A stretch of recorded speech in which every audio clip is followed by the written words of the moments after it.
Welcome to the Comedians and Elevators podcast. I've got my guest here, Andrew Worley. Andrew, please say hi. My name is Andrew Worley.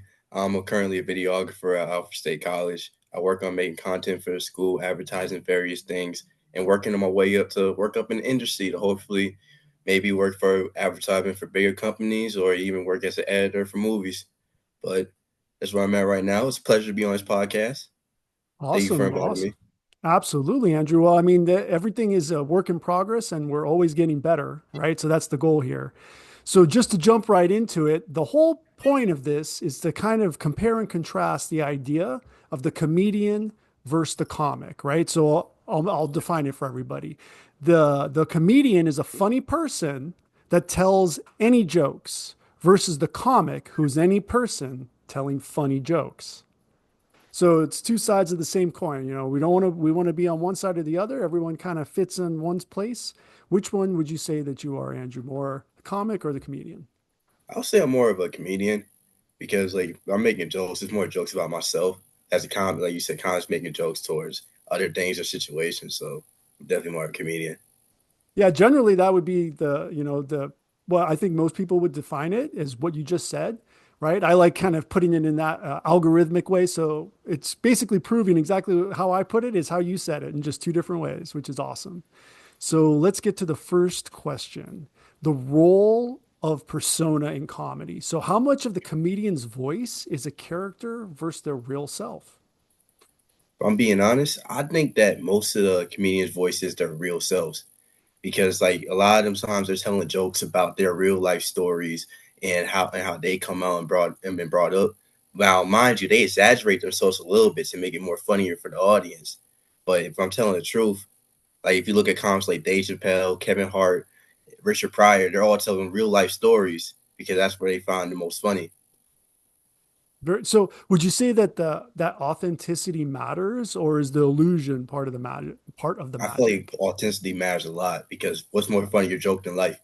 So like just keeping it closer to that, like I feel like by doing that, it allows the audience to not only resonate with more but relate to it as more as well. Because like So say you you met telling a funny joke, but like say you telling a funny joke about your life and audience be like, I remember how it's like it was really like that and make it more funny. 100%. You mentioned Dave Chappelle. Have you noticed that maybe his comedy has evolved over time? I mean, I would say it evolves over time because he first when he started out, like it was you can tell he's a little unsure of himself. Now he kind of comes to the a status like he knows that he's a shit, he's an icon now, and like he definitely don't care as much as he used to. Like you can see he was a little nervous, but now it's just like he feels untouchable. So I feel like just his involvement was more about confidence and knowing that no matter what he do, he'll be fine if he just stays true to himself. Do you think he's funnier now as in opposed to the past? I feel like it's like in the middle ground. I feel like he was funnier like in the mid, like not when he's starting out, but towards the middle. Because later on, he's not as funny as he used to be, and I just feel like he felt more raw when he was like say around Chappelle's show, and then while Give His Sticks and Song was funny as hell. That show was funny as hell. But Right. Chappelle's show and all that, that's when he felt more raw and just willing to try more things. So I feel like that made him more funny because he was kind of always out his comfort zone. Maybe he got beat down by a little of going outside his comfort zone, right? Because that leads us to the next question: is punching up versus punching down? So where do comics versus comedians stand on this, right? Is the audience agreement with the comedian a form of permission or alignment? I would say it's form of a more of alignment because when you're punching down the audience, they kind of nowadays are a little bit softer than they used to be. So they kind of take it more personally, especially if you attack a certain crowds, and like it just leads to more backlash and you getting so-called canceled. So it's more of alignment now. You kind of like gotta tread the waters carefully in this day and age. Now back in the Yeah. day, it was 100% permission. Like if you go into a comic strand, you were expected to get roasted or made fun of, and just that was the game. But now it's just people are more sensitive nowadays. Yeah.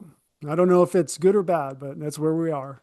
So, cultural translation of comedy. So, how do jokes that work in one country or area in the country bomb in another?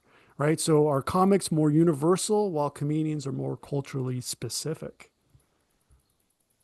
I feel like comedians are more culturally specific because a comedian can only like say a comedian coming from America, he's not really gonna do well when it comes to other countries as much because a lot of comedians jokes rely on relating to the audience. You can't really relate to the audience if you're coming from a whole entire nation, and also you don't really understand the norms, so that goes from a different country. Like you can say something that's completely okay. Like for example, in America, we like to make a lot of fun of our presidents. Like we do that all the time. That's a big thing. You do that in another country, you can end up getting killed, head on the stake, all that. So it's just you just gotta be careful what you say and understand the cultural norms. There's a lot of comedians that come to America and they have that other perspective, and so they sometimes don't talk about politics here. And so I'm seeing maybe if you experienced, some that are funny because of that. I don't know if you've seen anyone that you can think of. Um, nah, not that I can think of necessarily. That comes from like outside the country. I can think of many that like come from the country that obviously make fun of politics, like Trevor Noah, is audience that kind of rely on him like making funny out of the news. Like you can argue that maybe like people like Jimmy Fallon is kind of a comedian with the way how they make fun of the what's going on today's and late night shows. But as far as like Right. coming from another country, not really. All right. Well, let's go to crowd work, right? So let's say crowd work versus crafted work. So the question is, if comics riff and comedians perform, where's the sweet spot? I'll say, well, truth is always in the middle because you gotta understand when, because sometimes like a comic or comedian will have like a certain gimmick that the audience comes for, and you gotta understand when to hit that gimmick, but you also can't rely on it too much because then instead of becoming like a instead of you be seen as yourself, you'd be seen more as just for that gimmick. Like I forgot the comedian's name, but there was one comedian I was famous for like going on stage and smashing things with a watermelon, and every Gallagher. single Elliger, every single Gallagher. performance he did that, and Yeah. that was his thing. That's what people came for. So he had to make sure to do it, but also not to over rely on it, so it won't be the only thing that he was remembered for.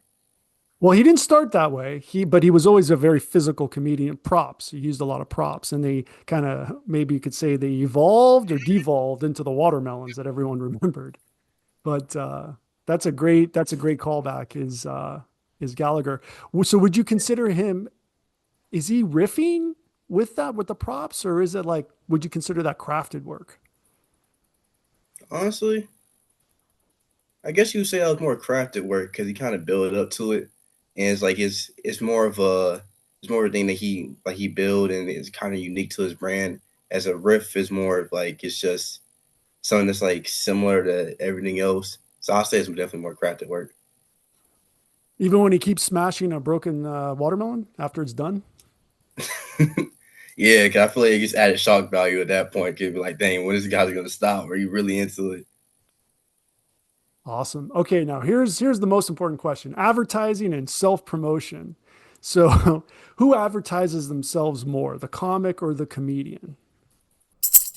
You know that place where you're not conscious and you're not sleeping either? That's your power bill to the electric company. Right here. I want us to be here with free energy, where the Wardenclyffe Tower meets the Eiffel Tower. But that's not where we are.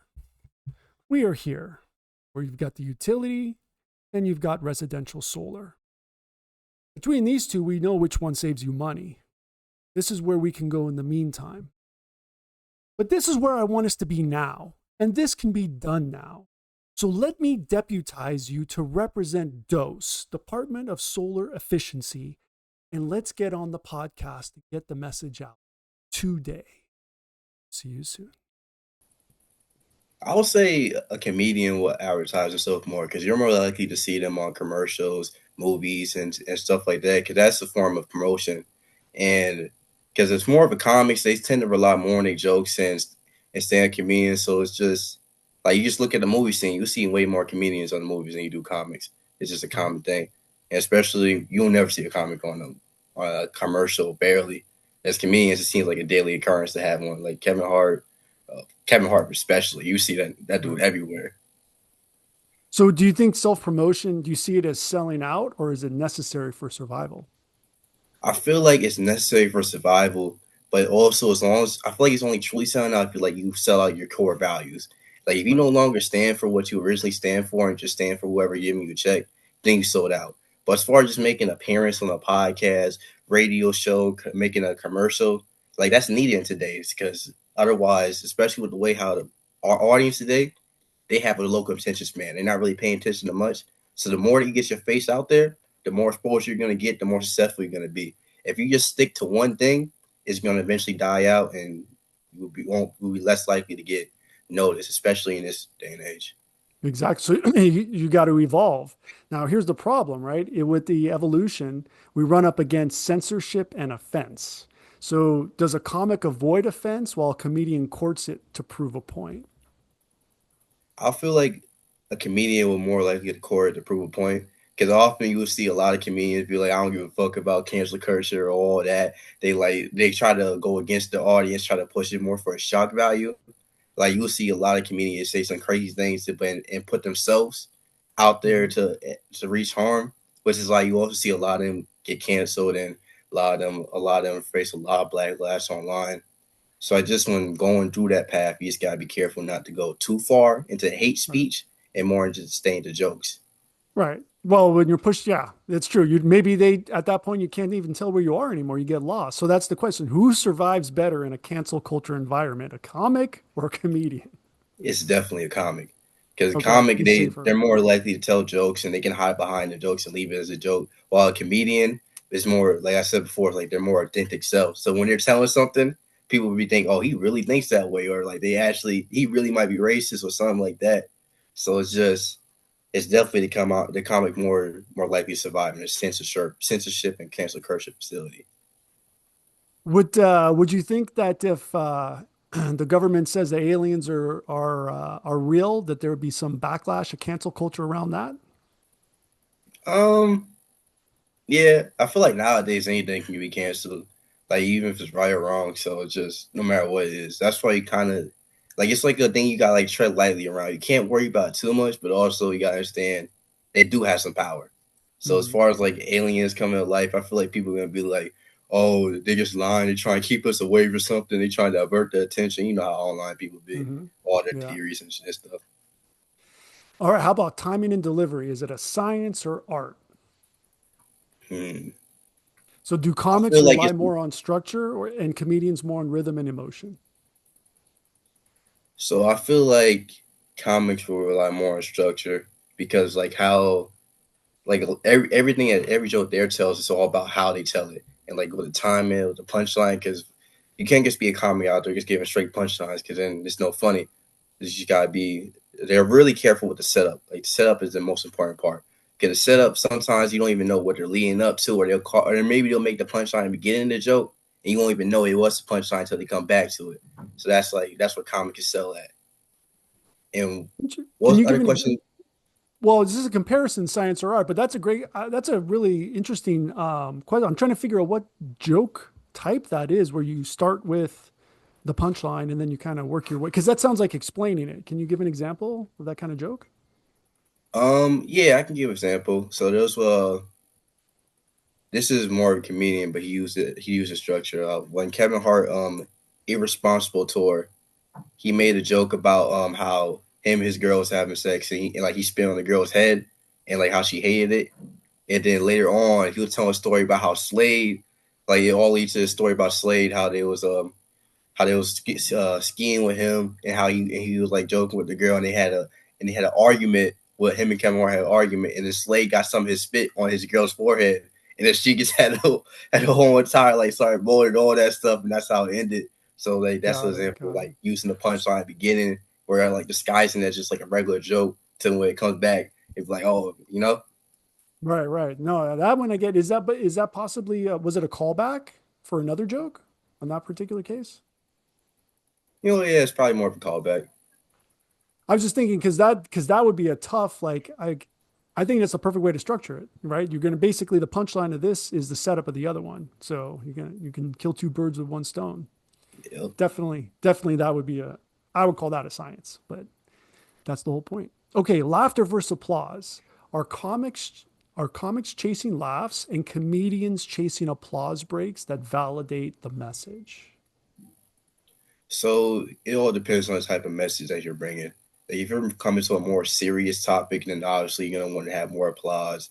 But it's very rare for a comic comedian to tackle serious topics. So that's why I feel like most of the time they're mainly chasing laughs because the first thing what you're going to try to do is laugh. Like it's a clap is just more if you like the joke, but if you're able to have your audience just completely bursting out laughing, tears in the eyes, then you've done your job well. Right.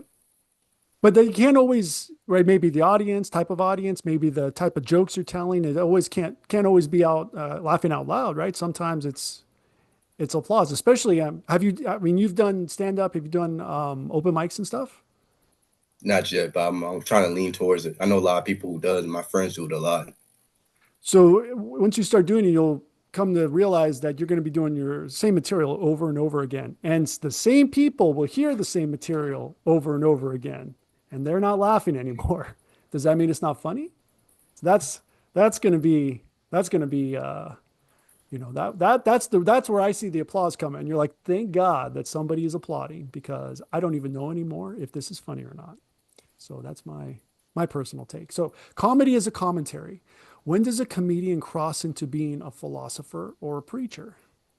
I feel like they cross more to be a philosopher and preacher if you're in like a serious time. Like, say for example, a tragedy has happened or something where it's just like it's so big that you can't really ignore it, or it's like so maybe attack of like the comics Pacific race of origin happens, and that's when they kind of got to reach into use their platform in order to help out and become a philosopher and like a preacher. Because sometimes like when the message become more important when it comes from a media that you don't expect it because then it just emphasizes how much of it impacts our society.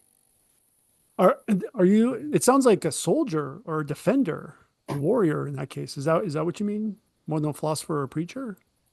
Nah, I mean more just like when a philosopher and preacher like saying, I view a philosopher and preacher as like preaching out their own message and like a message that's positive or not even positive, just what they believe in to be strong.